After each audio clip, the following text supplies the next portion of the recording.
May tanong sa akin, good afternoon po.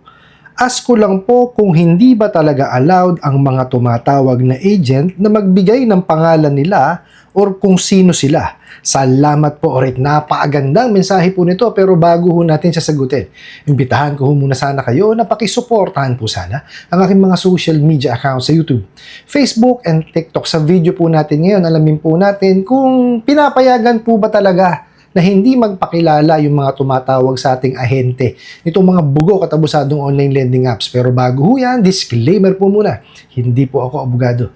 Ako po'y maniningil. Lahat po na sinasabi natin sa ating mga video is based on my experience at syempre po sa ating pong pagsaliksik at pagtatanong sa mga kaibigan po nating abogado. At isa pa po, hindi ko po kinukonsente ang hindi pagbabayad ng utang dahil ang utang ay responsibilidad at obligasyon na dapat po nating bayaran.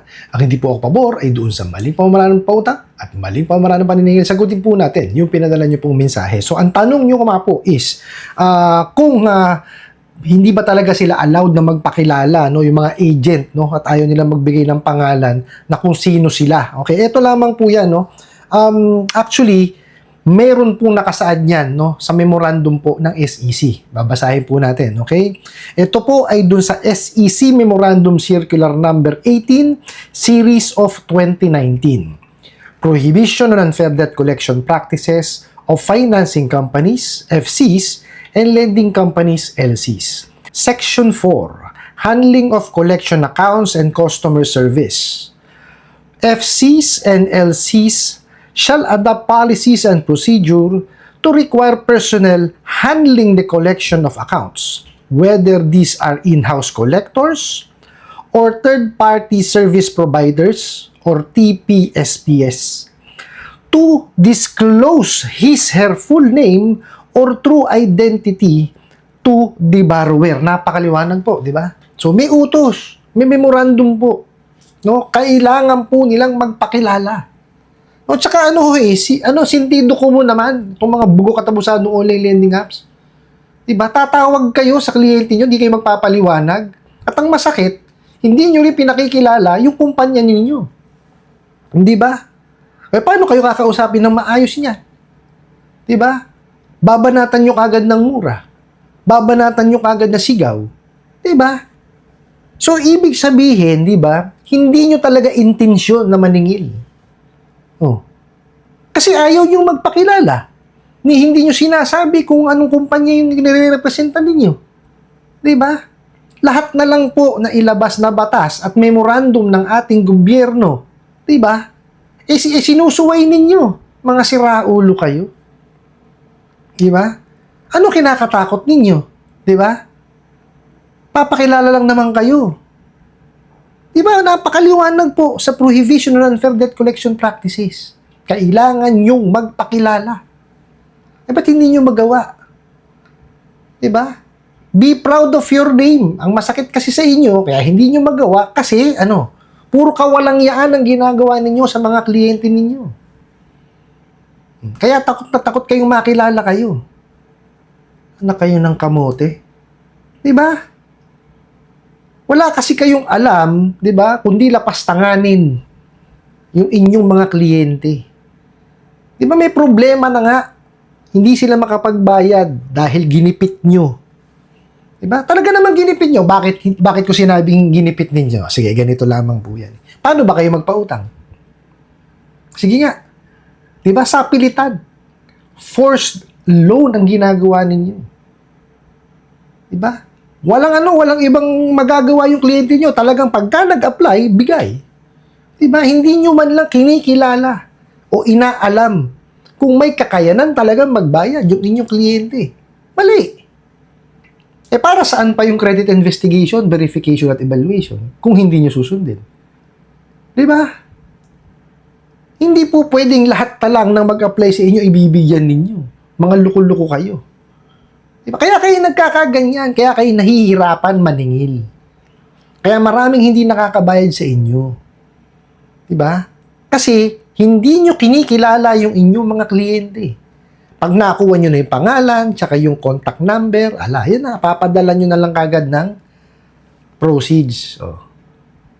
Hindi nyo nga ini-explain yung true value ng loan.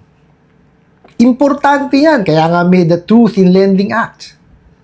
Diba? Kailangan fully disclose doon sa mga kliyente ninyo yung kanilang obligasyon. Hindi nila alam kung magkano yung approve. Hindi nila alam kung ano yung interest. Hindi nila alam kung paano yung processing fee. Diba? Importanteng malaman nila yun. Kasi iba po, no, yung nire-request. Diba? Yung requested amount, hindi naman yun yung approval nyo eh. Diba? O, kalimitan niya, sasabihin nyo, up to, let's say, 20,000. O, tapos bigla kayo magdi-disburse 500. Para saan yung 500? Diba? Sa inyo ko gawin yun, padala ko kayo ng 500, maintindihan nyo kung para saan yung 500? Diba hindi? Dapat, ini-inform nyo muna yung inyong kliyente kung magkano ba yung na-approve. Magkano yung idadagdag na interest? Magkano yung ibabawas ninyo? Diba? Magkano yung magiging proceeds na lang? Magkano ba yung talagang amount na babayaran nila?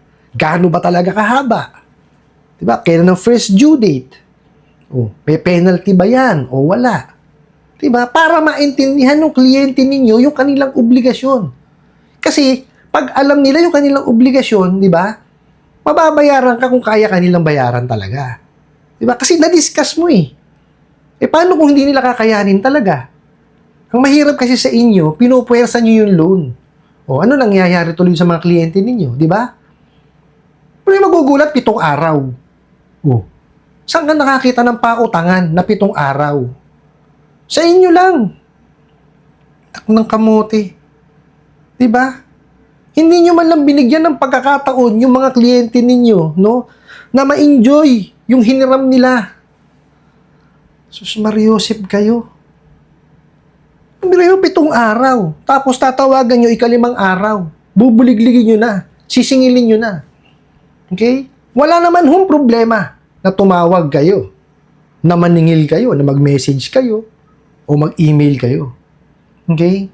Pero dapat yan, no? Dumaan na muna yung due date. Kayo, 5 days pa lang naniningil na kayo eh. Actually, hindi kayo naniningil eh. Nangwawalang yan na kayo eh. Yes, no? Lahat po ng nagpapautang may karapatan maningil. Yung tamang paniningil, hindi yung kagaya ng ginagawa ninyo.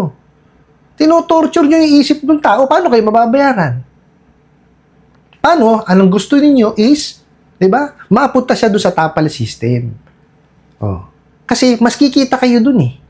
Diba? Pautang lang kayo ng pautang. Oh. Pag mangutang yung kliyente, tatapal dun sa una. Oh. Di na ba unang nanabuan yung kliyente ninyo? Kayo ang gumagawa ng dahilan, no? Para mabaon sa utang yung mga kliyente ninyo. Pero doon naman po, no, sa mga nanghihiram sa mga ola, i-assess nyo naman po yung sarili po ninyo bago kayo manghiram. Kaya hindi po porkit dumaan sa wall natin, di kaya nangailangan tayo, ihihiraman na po natin itong mga bugo katabusadong online lending apps. Okay? Gawin po natin yung ating due diligence at extra due diligence. Okay? Alamin natin kung rehistrado. Diba? Kasama ba sa recorded online lending platform yan? O yung extra due diligence, alamin natin dun sa sa rating. Diba? Sa mga comments dun sa apps, kung maayos ba silang magpautang. Di po ba? Basahin natin yung terms and conditions.